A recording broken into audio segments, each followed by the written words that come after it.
Saya dari kelompok 2 Muhammad Walikrom akan membahas makalah kami, yaitu persepsi. Yang pertama yaitu latar belakang. Manusia adalah makhluk yang dilahirkan paling sempurna. Manusia memiliki kemampuan kognitif untuk memproses informasi yang diperoleh dari lingkungan di sekelilingnya melalui indera yang dimilikinya, membuat persepsi terhadap apa-apa yang dilihat atau dirabanya, serta berpikir untuk memutuskan aksi apa yang hendak dilakukan untuk mengatasi keadaan yang dihadapinya. Keterbatasan kognitif terjadi apabila terdapat masalah atau gangguan pada kemampuan kognitif. Masalah yang dialami bisa terjadi sejak lahir, atau terjadi perubahan pada tubuh manusia seperti terluka, terserang penyakit, mengalami kecelakaan yang dapat menyebabkan kerusakan salah satu indera, fisik atau juga mental. Akibat dari adanya keterbatasan kognitif ini, manusia menjadi tidak mampu untuk memproses informasi dengan sempurna. Dengan ketidaksempurnaan ini, maka manusia yang memiliki keterbatasan kognitif mengalami masalah dalam meraba, mempelajari atau berpikir untuk bereaksi terhadap keadaan yang dihadapinya. Persepsi dalam arti sempit melibatkan pengalaman kita, tapi secara psikis pengertian itu tidaklah tepat. Tetapi lebih tepatnya, persepsi merupakan proses yang menggabungkan dan mengorganisir data-data indera kita untuk dikembangkan sedemikian rupa sehingga kita dapat menyadari di sekeliling kita, termasuk sadar dengan diri kita sendiri.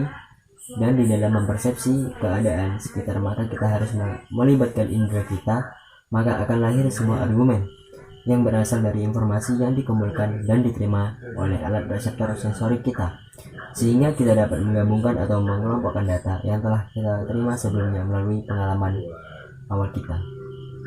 Selanjutnya, definisi persepsi. Secara etimologis, persepsi berasal dari bahasa Latin perceptio, dari perceptio yang artinya menerima atau mengambil. Adapun proses dari persepsi itu sendiri adalah yang menafsirkan stimulus yang telah ada di dalam otak. Kata persepsi biasanya dikaitkan dengan kata lain seperti persepsi diri, persepsi sosial.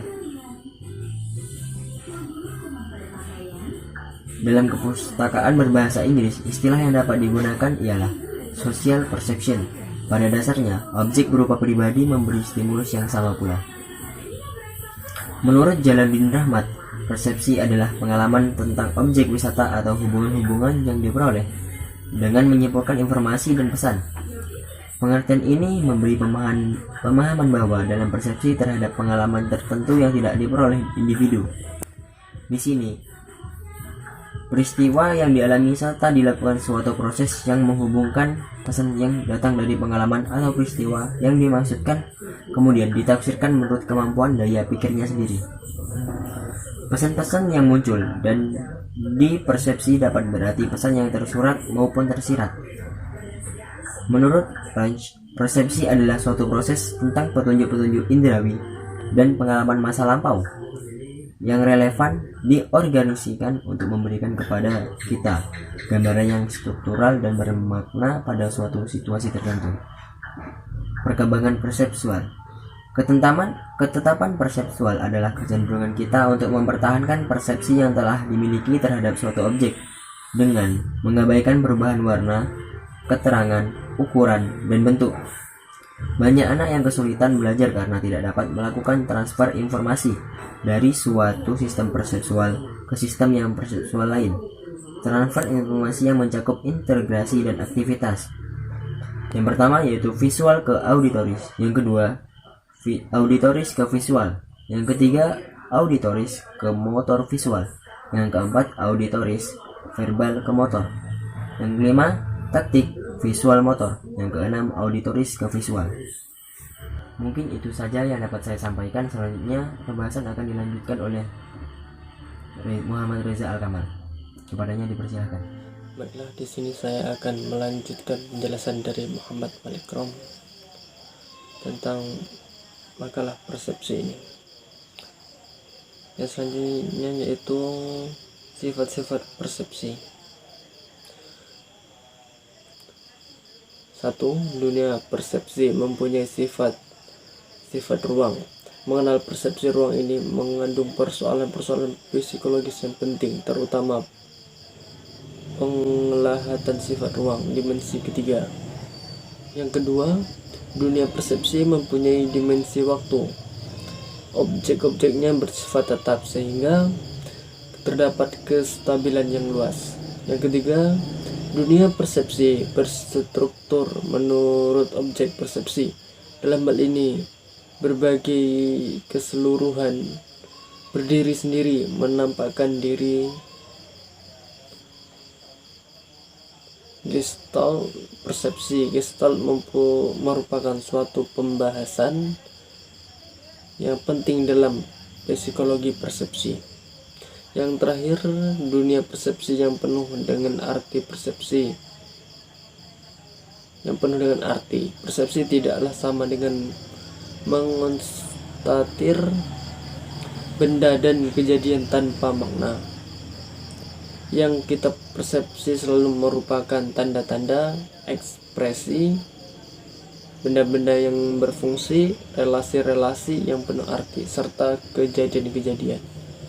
Yang selanjutnya itu bentuk-bentuk persepsi. Yang pertama itu persepsi visual.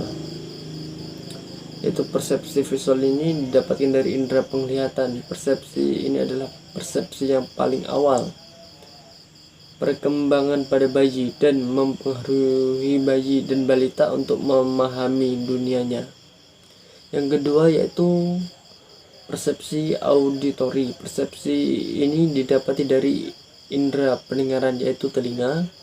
Yang ketiga itu persepsi perabaan yaitu yang didapatkan dari indera taktil yaitu kulit. Yang keempat persepsi penciuman yang didapat dari indera penciuman yaitu hidung.